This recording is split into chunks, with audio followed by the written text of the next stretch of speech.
Naglatag na ng plano ang Quezon City LGU para sa ikatlong State of the Nation address ni Pangulong Ferdinand R. Marcos Jr. sa Lunes. Ang MMDA naman, walang planong magsuspende ng number coding sa araw ng SONA. Si Ryan Lasiga sa report live. Ryan?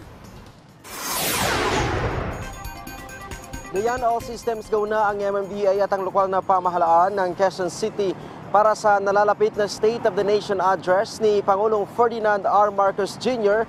sa susunod na linggo. Kung ang MMDA ang tatanungin, hindi sila magsususpindi ng number coding sa araw ng State of the Nation address ni Pangulong Ferdinand R. Marcos Jr. sa susunod na linggo. Paliwanag dito ni MMDA Chairman Attorney Don Artes, ito ay para makatulong na maibsan ang tindi ng traffic partikular na sa Commonwealth area. Pero giit ni Artes, kukonsultahin pa rin daw nila yung Senado at Kongreso hinggil dito. Yan din po ay pag-aaralan namin in consultation with the hierarchy ng Senate and House of Representatives. Pero po ako po ang tatanungin nyo, hindi po ako magsususpend ng number coding dahil additional vehicle po yan sa karsada na mas lalo po makakadagdag sa pagbigat ng daloy ng traffic dahil tayo po ay magsasara nga po ng karsada. Para matiyak naman ang maayos na biyahe ng mga motorista, magpapakalat ang MMDA ng mahigit 1,000 traffic personnel sa araw ng SONA.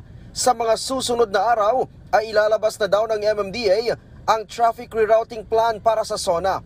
Magdi-deploy po tayo ng around more than 1,300 na traffic personnel.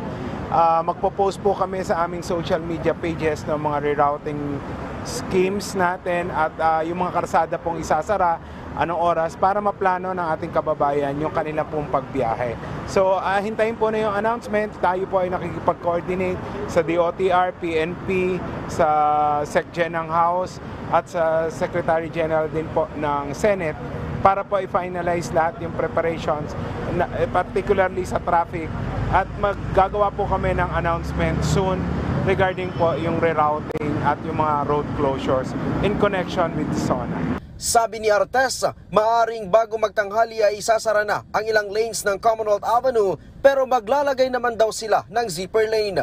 Ang Quezon City LGU, inilatag na rin ang plano para sa SONA, partikular na dito ang security at safety measures.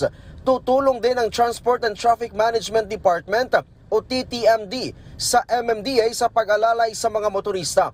Pinayuhan naman ng Quezon City LGU ang pro at anti-administration demonstrator na makipag-ugnayan sa Department of Public Order and Safety o DPOS para sa kanilang permits para sa mga isasagawang kilos protesta.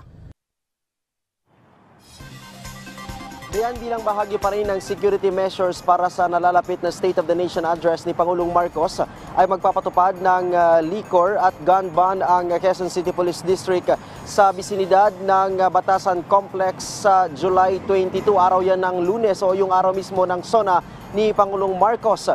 Ikakasa rin ang yung interagency meeting ng Armed Forces of the Philippines, Philippine National Police at PNP bilang paghahanda rin sa mga mabibigyan ng permit na makapagsagawa ng kilos protesta sa araw ng SONA. Dayan.